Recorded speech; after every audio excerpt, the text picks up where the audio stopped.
favorite exercise for each body part? Quick. So for legs, it would be a hack squat. Okay.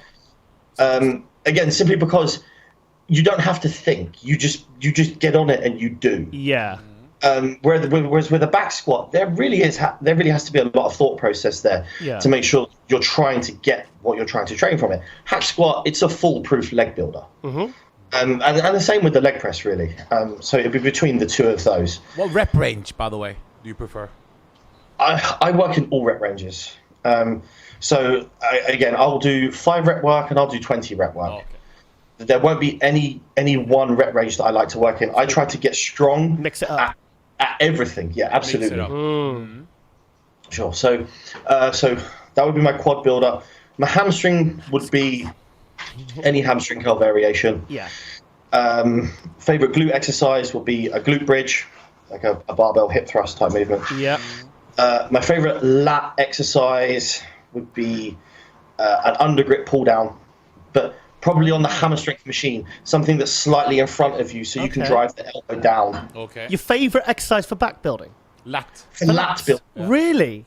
Lat specifically, yes. Okay, that was because that was a bit of a Dorian Yates one, wasn't it? When he was training with Mike Mentor, that was his underhand. That was his favorite exercise. That exact movement. That is. Yeah. Bolt upright. Yes, 100%. Yeah. Back arched. Yeah. Because that can't be disputed in terms of mechanics, to be honest. Because I'm shocked. Hack squat. Sorry, go on, carry on. So this is interesting. Very interesting. In terms of upper back, anything with a chest support. Okay. So anything that we brace against and just perfectly retract our scapula. Okay. Like a one-arm hammer row, or? I don't really. I prefer it 2 arms. Okay. Because if we're doing a single arm, again, it's quite hard to concentrate on just hitting the upper back, because if you start to rotate, the lat will start to come into movement more so. Okay. Whereas if it's 2 arms at the same time, it kind of keeps you locked into a position where it's just perfect scapular retraction. Okay. So like a chest-supported T-bar, for example, would be one of my favorites there. In terms of side delts, I don't like dumbbell laterals anymore. What? I don't like that? I've heard this before.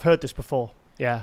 Sure. So if we think in terms of like the way a dumbbell elicits its resistance, when our arm is straight down, the force is really, really low. And when we start to move, it's still really, really low. And it's at this point, when our arm is perpendicular to the ground, the resistance is crazy high. So the variation in strength curve means that we typically will pick a weight that we can move from here to here, but then to get it all the way into the contracted phase, people will be throwing dumbbells around all over the place. So there's no tension. Just horrendous form. Yeah. And exactly, you're not keeping perfect tension. So for me, it'll be a side raise machine, or even using a cable machine. Again, I know Dorian was a big fan. Yeah. The cable behind. Do you do it behind the body or in front? Yeah, either or. Doesn't matter. Either or. The only thing that I do different to Dorian is that I don't grip the handle. I put a wrist cuff on. Okay. So I don't have to think about gripping with my hand. Like a hook, you mean? Perfect. Exactly. So all I'm thinking now is just contracting my side delt. That's interesting.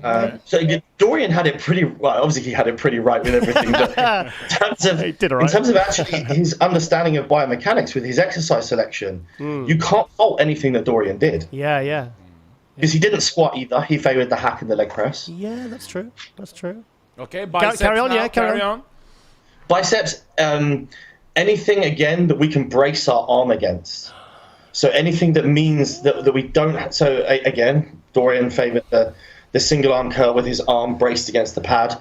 Yeah. I prefer actually seated, and I will sit or lean against maybe like a Smith machine, so I can brace my arm into the machine, the Smith behind me, the bar, and then just curl up without my upper arm leaving what I'm bracing against. Yeah. So then at any given moment, the bicep is all that's working. This is complete opposite of what I was expecting to hear, actually. Let it keep on. Sorry, I keep interrupting. Sorry. Carry on. So, triceps, the dip, to be honest. Okay. I think that the dip is going to allow us to overload the muscle. It puts a stretch on all 3 heads of the tricep. If you get very strong at dipping with immaculate form, you're going to have great arms. It's just very rare to see a very efficient dipper with small arms. So you do that for triceps more than chest? I will dip in both sessions. Okay. just because of the crossover between the two. Okay. I'll concentrate different in terms of where I put the stretch. So in a chest session, I'll take the range through its fullest range, and I'll make sure I feel a stretch with my chest. Yeah. With an arm session, or if I'm trying to train the tricep, I'll try to pause more so and keep my elbows slightly more tucked and make sure I'm driving through the tricep. Yeah. So just the execution aspects will change slightly. Yeah. But that's a really useful movement to train both the chest and the triceps. Okay. Yeah. Have we got any body parts left? Chest, What are we missing? Chest and calves. chest, neck, chest, calves. Ears. So chest. Anything that we can bring the humerus across the body to fully shorten the chest. So the machines, so a barbell for me is pretty inefficient.